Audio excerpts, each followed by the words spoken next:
Gold daily time frame, ये sideway range है। कभी प्राइस इस रेंज के पर पार्ट को ट्रेड करता है, कभी इस रेंज के लोअर पार्ट को ट्रेड करता है। लेकिन जब भी प्राइस ऊपर जाता है, एक ही सेंटीमेंट है कि रेंज ब्रेकआउट होगी और गोल्ड $4,000 जाएगा। लेकिन अगर दो रेड कैंडलस्टिक आ जाएं और $50 नीचे चला जाए, तभी गोल्ड में टॉप हो गया और ये $3,000 जाएगा। और यहाँ पर एक ट्रेंड लाइन है, क्योंकि ये डायनामिक लेवल है, स्टैटिक सपोर्ट नहीं है। जब नीचे जाता है कहते हैं ट्रेंड लाइन ब्रेकआउट हो गई, और जब ऊपर जाता है तो कहते हैं ट्रेंड लाइन रिटेस्ट होने के बाद गोल्ड ऊपर जा रहा है। लेकिन साइडवे रेंज में ऐसा ही होता है, रेंज के अपर पार्ट पे सेल और लोअर पार्ट पे बाय। लेकिन पिछले हफ्ते जब हॉलीडे के बाद ट्रेडिंग स्टार्ट हुई, रेड कैंडलस्टिक आई, लेकिन लास्ट 3 डे में गोल्ड फिर से ऊपर गया। लगातार ब्लू कैंडलस्टिक थी, लेकिन फ्राइडे के एक्शन के बाद टोन फिर से बदल चुकी है। और एक नया चार्ट पैटर्न जो आप देखें इस डेली टाइम फ्रेम पर, ये पॉसिबल ट्रायंगल चार्ट पैटर्न है, जिसे देख कर लगता है कंप्लीट हो चुका है।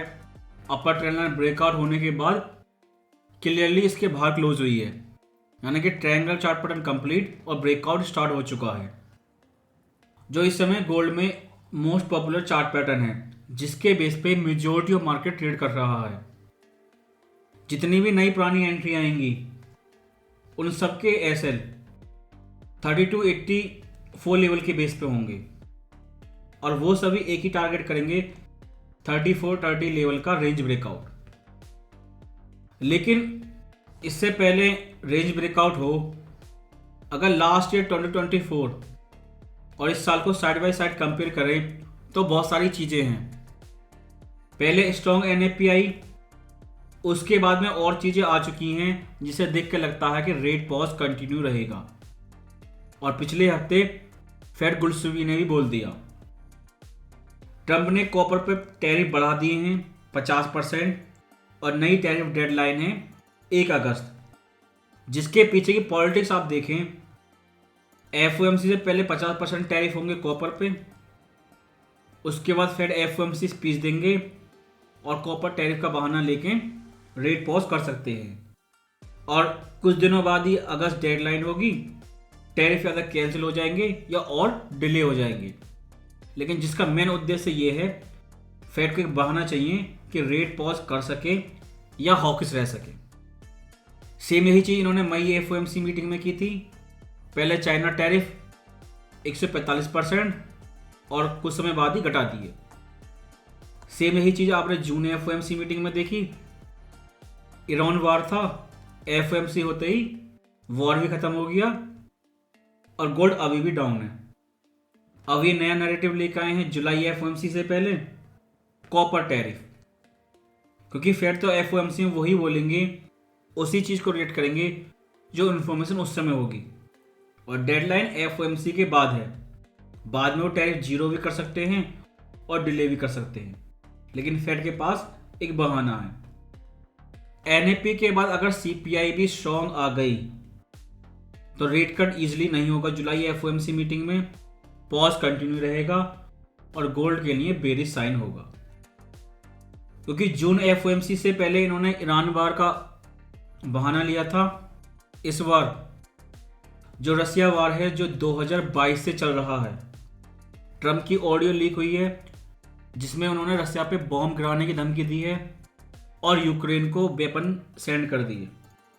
यानी कि जो 2022 से युद्ध चल रहा था वो अभी भी कंटिन्यू है। डॉलर लगातार वीक हो रहा है। ट्रंप के सेकंड कार्यकाल में स्टार्टिंग से ये चीज़ हो रही है। कॉपर के अलावा उन्होंने 10% एडिशनल टैरिफ की धमकी दी है ब्रिक्स कंट्री पर, क्योंकि चाइना सेंट्रल बैंक ने इलेक्शन के बाद गोल्ड फिर से बाय करना स्टार्ट कर दिया है और वो लगातार बाय करते जा रहे हैं। और ये एडिशनल 10% टैरिफ उन्हीं बैंक्स के लिए हैं जो डॉलर डंप करके गोल्ड बाय कर रहे हैं। ईरान वार की तरह एक और नई वार न्यूज़ है। ऑयल टैंकर पर हमला हुआ है और जहाज को पूरी तरह पानी के अंदर डुबा दिया है, जो वीडियो पिछले हफ्ते वायरल हुई थी। यानी कि एफओएमसी से पहले सब कुछ सेट है। फेड को एक बहाना चाहिए कि कट ना हो और लंबे समय तक डिले किया जाए, जिसकी वजह से गोल्ड अप है। सीपीआई कंडीशन ऐसी है, कम आए या ज़्यादा है, दोनों ही कंडीशन में गोल्ड डाउन ही रहना है। क्योंकि अगर सीपीआई बढ़ी तो ट्रंप टैरिफ पे पैनिक होंगे और टैरिफ उन्हें उसी समय रोकने होंगे। अगर सीपीआई कम आई तो फिर जैसा ट्रंप कह रहे हैं, टैरिफ से इन्फ्लेशन नहीं आएगी और उनका कॉन्फिडेंस बढ़ जाएगा और टैरिफ और ज़्यादा बढ़ा सकते हैं। क्योंकि जब इन्फ्लेशन वीक आती है और क्लियर कन्फर्मेशन होगा तो फिर जितना चाहे वो टैरिफ बढ़ा सकते हैं। और जैसा ट्रंप ने पिछले हफ्ते बोला था, एनवीडिया कंपनी की मार्केट वैल्यू 4 ट्रिलियन है, जो ऑल टाइम हाई पर ट्रेड कर रही है और पहली कंपनी है जिसकी मार्केट वैल्यू 4 ट्रिलियन है। अगर वन बाई वन सारी चीज़ें देखें, stock market all time high पर है। अगर प्रॉब्लम नहीं है तो ये चीज़ कंफर्म होती है, Nvidia stock all time high पर है, एनएपी स्ट्रॉन्ग है, बिटकॉइन, गोल्ड, सिल्वर, ये सभी चीज़ें पिछले हफ्ते ऊपर गई क्योंकि इकॉनमी पूरी तरह ओके है। और ऐसी कंडीशन में अगर रेट कट करेंगे तो सेम टू सेम वही कंडीशन होगी जिन्होंने लास्ट ईयर सितंबर में किया था इलेक्शन से पहले। पहले रेट कट करो, फिर इन्फ्लेशन आएगी, उसके बाद रेट पॉज ने करना पड़ेगा। क्योंकि ऐसी कंडीशन में ये तीन चीज़ें, गोल्ड, बिटकॉइन और सिल्वर और एनवीडिया कंपनी जो पहली कंपनी है 4 ट्रिलियन वाली, इसे देखकर ऐसा नहीं लगता कि रेट कट करनी चाहिए। करंट मार्केट कंडीशन में रेट कट की कोई ज़रूरत नहीं है। इसलिए अगर सीपीआई स्ट्रॉन्ग आती है तो रेट कट बहुत तेज़ी से प्राइस आउट होंगी और इंस्टेंटली गोल्ड 30 to 50 लेवल तक आ सकता है। लेकिन रेंज ब्रेकआउट उसकी कंडीशन कम है। ब्रेकआउट के बाद गोल्ड इजीली इस रेंज के बाहर ट्रेड नहीं करेगा जैसा लास्ट ईयर हुआ था। क्योंकि फेड ने अगर जुलाई एफओएमसी मीटिंग में कट कर भी दिया तो टैरिफ के बाद एक और नया ड्रामा स्टार्ट हो चुका है। फेड रिजाइन करने वाले हैं। अगर फेड को रिजाइन ही करना है तो जुलाई एफओएमसी मीटिंग में कुछ भी हो, इसकी कोई वैल्यू नहीं होगी। और जो पॉसिबल नया फेड चेयर हो सकता है, केविन वॉर्स, उनकी टोन चेंज हो गई। क्योंकि जब से ट्रंप ने बोला है केवल उसी व्यक्ति को फेड चेयर बनाएंगे जो रेट कट करेगा, तब से रेस लगी हुई है, सभी रेट कट प्रेडिक्ट कर रहे हैं। और ये सबसे बड़ा चेंज था क्योंकि पावेल रिजाइन करके चले जाएंगे, नए चेयर केविन होंगे जो पहले से ही रेट कट बोल रहे हैं। और करंट में ऐसी कोई कंडीशन नहीं है जिसकी वजह से बिटकॉइन, गोल्ड और सिल्वर जैसे एसेट जो मनी प्रिंटिंग पे, करेंसी डिवेस्टमेंट में ऊपर जाते हैं, लास्ट वीक ऊपर गए। क्योंकि जब तक ये कंडीशन फिक्स नहीं करेंगे, ब्रिक्स कंट्री को फोर्स नहीं कर सकते 10% टैरिफ लगा के गोल्ड बाय करने से।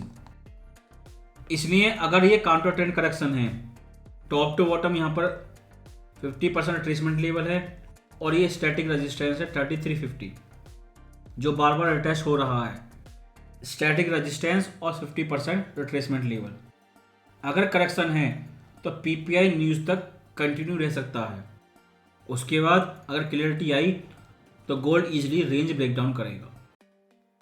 लेकिन तीनों पॉसिबिलिटी में हाईएस्ट पॉसिबिलिटी है ये साइडवे रेंज कंटिन्यू रहे और रेंज ब्रेकआउट के बाद प्राइस इस रेंज के बाहर ट्रेड करे जैसा लास्ट ईयर किया था। उसकी पॉसिबिलिटी बहुत कम लगती है क्योंकि लास्ट ईयर गोल्ड के लिए टैक्स कट हुआ था इंडिया में, जो नहीं हो रहा। और इंडिया में गोल्ड बाइंग सीजन अभी स्टार्ट हुआ नहीं है, सितंबर से पहले बाइंग नहीं आएगी और रेंज ब्रेकडाउन के लिए अभी क्लियर एविडेंस नहीं है। अगर इस बॉटम को देखें 2022 में जब डॉलर स्ट्रांग था और बाकी करेंसियाँ कलेप्स हो रही थी, सेम टू सेम वही लैंग्वेज है। इनकी करेंसी वीक नहीं है, बाकी अदर करेंसियाँ स्ट्रांग हैं। सेम टू सेम लैंग्वेज है जो इंडियन फाइनेंस मिनिस्टर ने बोला था उस समय। क्योंकि डॉलर वीकनेस पीक कर चुकी है, लिमिट क्रॉस हो रही है, डॉलर को टर्न होना ही पड़ेगा।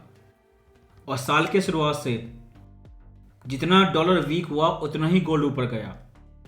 अगर डॉलर ने टर्न कर दिया तो गोल्ड के लिए ये बैड साइन है। अगर इंट्राडे H4 टाइम फ्रेम को देखें और ये रेजिस्टेंस देखें, जो दूसरी बार टेस्ट हो रहा है, क्लियर स्टैटिक रेजिस्टेंस है, 50% फिव एरिया है टॉप टू बॉटम इस लेवल के पास में। जब तक ये लेवल ब्रेकआउट नहीं होता ये बेरिश है और नया लोअर लो डाउन साइड रिस्क है। बायर्स जब तक ये लेवल क्लियर ब्रेकआउट नहीं हो जाता इंतजार करें रिटेस्ट पर इजीली बाय करना, लेकिन उससे पहले बाय नहीं।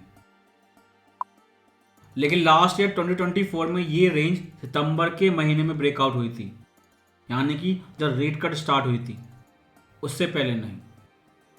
जब तक रेंज ब्रेकआउट नहीं हो जाती आपको साइडवे रेंज की तरह ही ट्रेड करना होगा।